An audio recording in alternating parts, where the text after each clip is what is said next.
കോയമ്പത്തൂർ പൊള്ളാച്ചി റൂട്ടിലേക്ക് മാത്രമായിട്ടൊരു bus stand ഇറക്കി. ഇനിയിപ്പോ പഴയ ബസ് സ്റ്റാൻഡ് നോക്കി ഇറക്കണതാ. KSRTC ബസ് അവിടെ കിടപ്പുണ്ട്. ഓ മൂന്നാർ വണ്ടി കൃത്യമായിട്ട് കിടപ്പുണ്ട്. ഭാഗ്യായി. ഇനി അതിന് പോവാം. ഇനി മൂന്നാർ വഴി ഞാൻ ഇതുവരെ പോയിട്ടില്ലാത്ത ഇത്രയും ഇങ്ങോട്ട് വന്നിട്ട് മാത്രമുള്ളൂ. അപ്പൊ അങ്ങോട്ട് ആദ്യമായിട്ടാണ് പോകാൻ പോകുന്നത്. ബസ് അവിടെ കിടപ്പുണ്ടപ്പോ എപ്പോഴാണ് നമുക്ക് ആ റൂട്ട് മനസ്സിലായത്. അതായത് അവിടെ ഒരു ബസ് സ്റ്റാൻഡ് അതിനോട് ചേർന്ന് പണിതിരിക്കുകയാണ്. മൊത്തത്തില് സ്ഥലത്തിന്റെ മോശമായ മരുകളത ഇവിടെ ഒരു സംഭവമൊക്കെ ഇങ്ങനെ ഉണ്ടാക്കി ഉണ്ടല്ലേ. നടുക്ക് എന്തൊക്കെയോ ഉണ്ടാക്കി വെച്ച് എല്ലാവരും ഇതേപോലുള്ള കാര്യങ്ങൾ എല്ലാ സ്റ്റേറ്റിലും ചെയ്യുന്നുണ്ട്. കണ്ടറിയില്ലാത്ത വിധത്തിൽ സ്ഥലങ്ങളാക്കി ഇടുമ്പോൾ നമ്മളെന്തൊക്കെയാ ചെയ്യുന്നത്. ഇവിടെയായിരുന്നു നേരത്തെ പൊള്ളാച്ചി ബസ്സുകൾ നിന്നുകൊണ്ടിരുന്നത്. ഇപ്പൊ അവിടെ ഇല്ല. നേരെ അവിടെ നിന്ന് വന്ന് നമുക്ക് തിക്ക് മുട്ടി പോകും. ശരിക്കും അവിടെ നിന്ന് വന്നാൽ നമ്മുടെ KSRTC ബസ് ഇറക്കുണ്ട്. ഞാനൊരു സീറ്റ് ഒപ്പിക്കാനാണ് പാട്. എന്തായാലും മനസ്സിലാക്കി എന്ത് കയറി പോകാം. 4 മണിക്കൂർ എടുക്കുമെന്ന് പ്രതീക്ഷിക്കാം. പോട്ടെ. ഏതായാലും സ്റ്റാൻഡിലേക്ക് ചെന്നപ്പോൾ തന്നെ എനിക്ക് ബസ്സിൻ്റെ സീറ്റ് കിട്ടിയായിരുന്നു കേട്ടോ. ഫ്രണ്ടിലത്തെ സീറ്റ് തന്നെ കിട്ടി. ആള് കുറവായിരുന്നു. വലിയ കാര്യമായിട്ടുള്ള ആളൊന്നും ഉണ്ടായിരുന്നില്ല. അപ്പോൾ ഏതായാലും ബസ് പുറത്തേക്ക് ഇറങ്ങിക്കൊണ്ടിരിക്കുകയാണ്. അപ്പോൾ ഞാൻ ആദ്യമായിട്ടാണ് ഉടുമലയിൽ നിന്നും തിരിച്ച് മൂന്നാറിലേക്ക് വരുന്നത്. ഏകദേശം ഒരു 3.5-4 മണിക്കൂറോളം എടുക്കുമെന്ന് എനിക്ക് തോന്നുന്നു. എൻ്റെ ഇടയ്ക്ക് ചിലപ്പോൾ ഒരു 15 മിനിറ്റ് ഒരു ചോറിനാനോ ചായ കുടിക്കാനൊക്കെ വേണ്ടി മറയൂരിൽ നിർത്തും. സാധാരണ മറയൂർ ചായ കുടി സ്ഥലമാണ്. അപ്പോൾ ഇപ്പോൾ ഉള്ള ഉടുമൽപേട്ട ടൗണിൻ്റെ കാഴ്ചകളിലൂടെയാണ് നമ്മൾ കടന്നു പോകുന്നത്. KSRTC ബസ് നമ്മൾ ഇത്തരത്തിൽ വേറെ എവിടെയെങ്കിലുമൊക്കെ പോയിച്ച് കുറേ നേരം നമ്മൾ കുറേ ദിവസങ്ങളൊന്നും വേണ്ട, നിസ്സാര മണിക്കൂറുകൾ നമ്മൾ പോയിച്ച് വരുമ്പോഴത്തേക്കാണെങ്കിൽ പോലും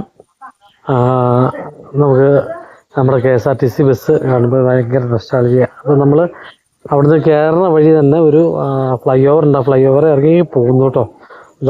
ഒരു നല്ല സ്പീഡിൽ തന്നെ, വലിയ കുഴപ്പമില്ലാത്ത അത്യാവശ്യം വീതിയുള്ള വഴി തന്നെയാണ്. അപ്പോൾ നമ്മൾ ഉടുമൽപേട്ട റൂട്ടിൽ നേരെ മറയൂർക്കുള്ള വഴിയിൽ നമ്മൾ യാത്ര ചെയ്യണം. വഴി നിറച്ച് അങ്ങേ സൈഡിലും ഇങ്ങേ സൈഡിലൊക്കെ പുളിമരങ്ങളുണ്ട്. അതേപോലെ അരിയേപ്പുണ്ട്. അങ്ങനെ കുറേ മരങ്ങളുടെ കാഴ്ചകളും വളരെ സുന്ദരമായിട്ടുള്ള റോഡ്.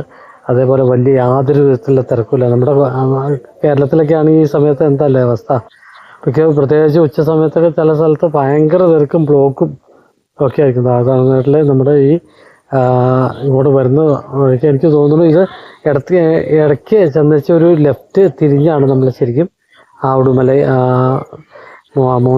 മൂന്നാർ വഴിയിലേക്ക് മറയൂർ സൈഡിലേക്ക് കയറുന്നത്. അപ്പോൾ വളരെ മനോഹരമായിട്ടുള്ള അടിപൊളിയായിട്ട് സൂപ്പറായിട്ട് ചെയ്തിട്ടാണ്.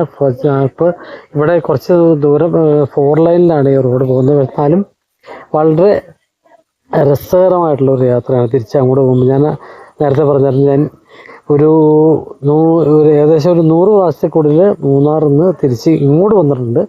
പക്ഷേ ഇത്തരത്തിലൊരു യാത്ര ആദ്യമായിട്ടാണ്. അതുകൊണ്ട് തന്നെ ഈ ഒരു യാത്രയിൽ കുറേ എനിക്ക് ഇത്തരത്തിലുള്ള വലിയ മലനിരകളുടെ കാഴ്ചകളും ഒക്കെ കണ്ടു തുടങ്ങി. നമ്മളിപ്പോൾ പെരിയാർ വനത്തുറൈ, പെരിയാർ ടൈഗർ റിസർവിലേക്ക് നമ്മൾ കടന്നു കഴിഞ്ഞിരിക്കുന്നു, കടക്കാറായിരിക്കുന്നു. അപ്പോൾ ആ ഒരു കാഴ്ചകൾ, അതുപോലെ നമ്മുടെ സഹ്യപർവ്വത നിരകളുടെ കാഴ്ചകൾ ഒക്കെ വളരെ മനോഹരമായിട്ടുള്ള ഒരു കാഴ്ചകളുണ്ട്. അപ്പോൾ നമ്മൾ ശരിക്കും പെരിയാർ ടൈഗർ റിസർവിലേക്ക് കടന്നു കഴിഞ്ഞിരിക്കുകയാണ്. അവിടുത്തെ കാഴ്ചകളൊക്കെയാണ് ഇവിടെ. ഇതാണ് നമ്മുടെ ചെക്ക് പോസ്റ്റ്, തമിഴ്നാട് ഫോറസ്റ്റിൻ്റെ ചെക്ക് പോസ്റ്റാണ്. ഇത് കഴിയുമ്പോഴത്തേക്കും നമ്മൾ ഈ ശരിക്കും അമരാവതി എന്ന് പറഞ്ഞ സ്ഥലത്താണ് ഈ ഒരു ചെക്ക് പോസ്റ്റ് സ്ഥിതി ചെയ്യുന്നത്. അപ്പോൾ അമരാവതി ഡാമിനോട് ചേർന്ന് അവിടുന്ന് റൈറ്റ് തിരിഞ്ഞ് പോയിട്ടുണ്ടെങ്കിൽ അമരാവതി ഡാമിലേക്ക് പോകാം. ഏതായാലും ഈ പോകുന്ന വഴിക്ക് മുഴുവൻ ഇത്തരത്തിലുള്ള ഒരു പ്രത്യേക സൈസ് മരങ്ങളുടെ കാഴ്ചകളാണ് അധികം. പ്രത്യേകിച്ചും ഇടതൂർന്ന് നിൽക്കുന്ന ഒരു കാടൊന്നും അല്ല ശരിക്കും. പക്ഷേ വനപ്രദേശമാണ്. ഇതിൻ്റെ ഉള്ളിൽ ആനയുണ്ട്, പുലിയുണ്ട്, കടുവ, അങ്ങനെയുള്ള സാധനങ്ങളിലൊക്കെ ചില സമയത്ത് ഒരു പ്രാവശ്യം ഞാൻ വരുമ്പോൾ ഇതിലൊരു കടുവ വന്നു എന്ന് പറഞ്ഞുകൊണ്ട് ഭയങ്കര പ്രശ്നമുണ്ടായി. അവിടെ ഭയങ്കര ഈ അമരാവതി ഇപ്പോൾ ആ ചെക്ക് പോസ്റ്റിൻ്റെ അവിടെ ഭയങ്കര ബ്ലോക്കും കാര്യങ്ങളൊക്കെ കുറേ നേരം അവർ എന്തൊക്കെയോ പ്രൊട്ടസ്റ്റ് ചെയ്യുകയോ അങ്ങനെയൊക്കെ ചെയ്തിട്ടുണ്ടായിരുന്നു.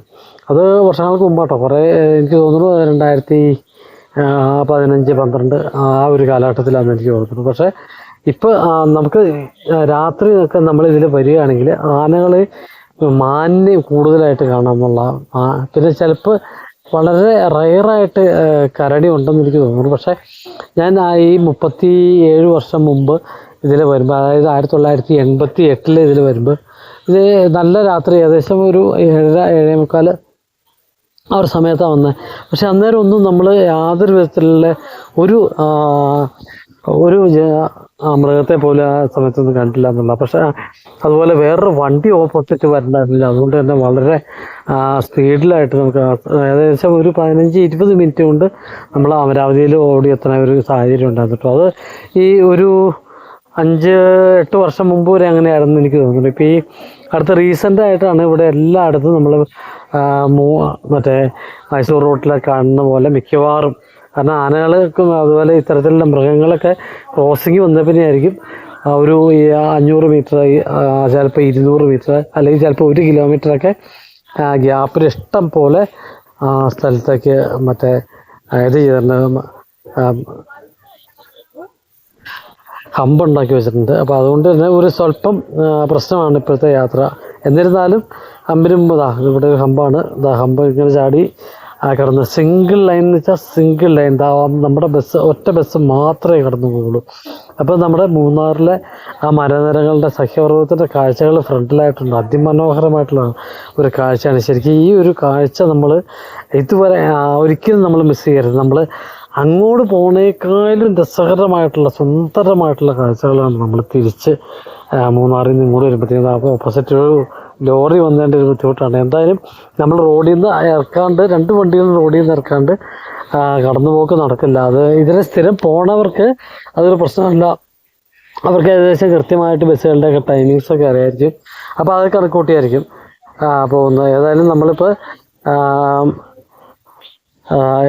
ചിന്നാറിലേക്ക് എത്തിക്കൊണ്ടിരിക്കുകയാണ്. അപ്പോൾ ചിന്നാറ് എന്ന് പറയുന്ന സ്ഥലം ശരിക്കും 2 സ്റ്റേറ്റുകളുടെയും അതായത് കേരളത്തിൻ്റെയും തമിഴ്നാടിൻ്റെയും അതിർത്തി പ്രദേശമാണ്.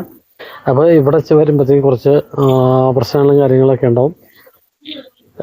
ചെക്ക് പോസ്റ്റുകളുണ്ട്, അതൊക്കെ കടന്നു വരണം. മലയുടെ മുകളിലെ കാഴ്ചകളൊക്കെ ഉണ്ട്. വളരെ ഉയരത്തിലുള്ള, അതായത് കേരളത്തിൻ്റെ തന്നെ ഏറ്റവും ഉയരമുള്ള ഭാഗങ്ങൾ, അതായത് ആനമുടി സ്ഥിതി ചെയ്യുന്നത് ഈ മലകളിലാണ്, ഈ മലകളുടെ ഇടയ്ക്കാണ് എന്ന് ഓർക്കുമ്പോൾ തന്നെ കേരളത്തിലെ തന്നെ ഏറ്റവും ഉയരം കൂടിയ പ്രദേശമാണ് ഈ ചിന്നാറ്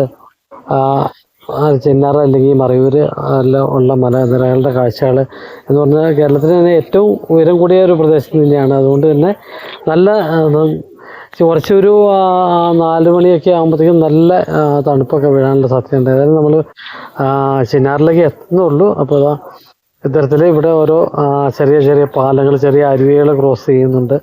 അങ്ങനെയുള്ളതായ ഇതുണ്ടോ, ഇത് ഈ റൂട്ടിലെ ഒരു പ്രധാനമായിട്ടുള്ളൊരു പാലമാണ്. പക്ഷേ എല്ലാം സിംഗിൾ ലൈനാണ്. അപ്പോൾ അങ്ങനെ നമ്മൾ ചെന്ന് ചിന്നാറ് ചെക്ക് പോസ്റ്റിൻ്റെ കാഴ്ചയിലേക്കാണ് നമ്മൾ ചിന്നാറ് കടന്ന് മുമ്പിലായിട്ട് ഒരു പാലം കൂടി ഉണ്ട്. ആ പാലം കൂടെ കഴിഞ്ഞിട്ട് ഇത് ആണ് ശരിക്കും അവരുടെ വനത്തുറയുടെ, അതായത് തമിഴ്നാട് ചെക്ക് പോസ്റ്റ്. അപ്പോൾ അത് കഴിഞ്ഞ് നമ്മൾ കേരളം കഴിഞ്ഞ് ഇങ്ങോട്ട് കടന്നു വന്നപ്പോഴുള്ള കാഴ്ചകളിലേക്ക് ഞാൻ ഒരു സൈഡ് ഒരുവിധം നല്ല, ഇവിടെ വലിയ കുഴപ്പമില്ല, പക്ഷേ കുറച്ച് ഫ്രണ്ടിലേക്ക് ചെല്ലുമ്പോഴത്തേക്കും നല്ല ഡീപ്പായിട്ടുള്ള നല്ല കൊക്കകൾ, 100-300 മീറ്ററുകൾ തന്നെ താഴ്ചയുള്ള കൊക്കകളൊക്കെയാണ് ഇനി വരാൻ പോകുന്നത്. ആ ഒരു സുന്ദര കാഴ്ചയല്ലേ ഞാൻ പറഞ്ഞില്ലേ.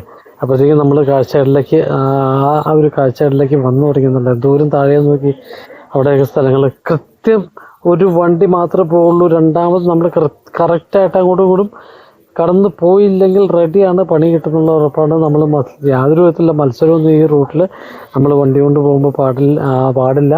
വലിയ വണ്ടി കണ്ടാൽ തീർച്ചയായിട്ടും നമ്മൾ ഒതുക്കി കൊടുക്കണം. വച്ചു കൊടുക്കാൻ ഒരു കാരണവശാലും വച്ചു കൊടുക്കാനോ വണ്ടി വെച്ചു കൊടുക്കാനോ അങ്ങനെയുള്ള ഒരു യാതൊരു കേസും നിൽക്കരുത്. കാരണം ഒരു സൈഡിൽ കൊക്കയാണ്. അപ്പോൾ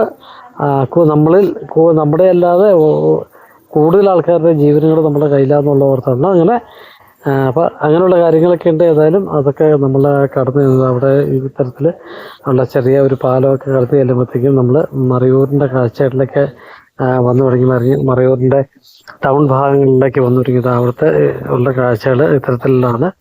അപ്പോൾ അത് വളരെ മനോഹരമായിട്ടുള്ള കുറേ കാഴ്ചകളിലൂടെ നമ്മൾ വീണ്ടും അങ്ങനെ പോയിക്കൊണ്ടിരിക്കുകയാണ്. നല്ല രസകരമായിട്ടുള്ള ഇവിടുന്നുള്ള മറയൂരിൽ നിന്നൊക്കെ നല്ല വ്യൂ ആട്ടോ, നല്ല സൂപ്പർ വ്യൂ. അതാ ഇത്തരത്തിലുള്ള അടിപൊളി വ്യൂ എന്ന് വെച്ചാൽ അടിപൊളി വ്യൂ ആണ്. നമ്മൾ ഒരിക്കലും ഒരു കാരണവശാലും അങ്ങോട്ട് പോയില്ലെങ്കിൽ പോലും ഇങ്ങോട്ട് നമ്മൾ കയറി വരണം എന്നുള്ള. കാരണം ശരിക്കും മറയൂരിൻ്റെ അല്ലെങ്കിൽ ഈ ഇത്തരത്തിലുള്ള ഈ ഒരു സ്ഥലത്തിൻ്റെയൊക്കെ ശരിക്കും ഒരു സൗന്ദര്യം നമുക്ക് ആസ്വദിക്കാൻ പറ്റുന്നത് നമ്മൾ ഉടുമ്പേട്ടയിൽ നിന്ന് അല്ലെങ്കിൽ കാന്തല്ലൂരിൽ നിന്നൊക്കെ ഇങ്ങോട്ട് പോകുന്ന വഴിക്കാണ് നമുക്ക് ഇത്രയും രസകരമായിട്ടുള്ള കാഴ്ചകൾ കിട്ടുന്നത്. വളരെ ഒരു പ്രധാനപ്പെട്ട ഒരു കാര്യം തന്നെയാണ്. അങ്ങനെ മറയൂർ ബസ് സ്റ്റാൻഡിൻ്റെ അടുത്തേക്ക് നമ്മൾ എത്തിക്കൊണ്ടിരിക്കുകയാണ്. ഇവിടെ മിക്കവാറും ചിലപ്പോൾ ഒരു 10 മിനിറ്റോ 15 മിനിറ്റോ ഇവർ ഊണ് കഴിച്ചിട്ടില്ലെങ്കിൽ ഊണ് കഴിക്കാനുള്ള ഒരു സമയം ഉണ്ടാവും. ഏതായാലും അത് അവർ ഡ്രൈവർ കണ്ടക്ടർ ആ സമയത്ത് പറയുമായിരിക്കും ഇതാണ് മറയൂരിലെ സ്റ്റാൻഡിൻ്റെ മറയൂർ ടൗണിൻ്റെ ആ കാഴ്ചകളിലൂടെ മറയൂർ സ്റ്റാൻഡിലേക്ക് വണ്ടി അങ്ങനെ ചെന്ന് കയറിക്കൊണ്ടിരിക്കുകയാണ്. ഇനിയിപ്പോൾ ഇവിടെ റിവേഴ്സ് എടുത്ത വണ്ടി സ്റ്റാൻഡിലിടും. അപ്പോൾ ഇത്തരത്തിൽ ഉള്ള കാഴ്ചകളിലൂടെ നമ്മുടെ പഴനി എപ്പിസോഡിൻ്റെ കാഴ്ചകൾ തീരുകയാണ്. അപ്പോൾ ഗുഡ് ബൈ. വേറൊരു വീഡിയോയിൽ കാണാം. Good bye.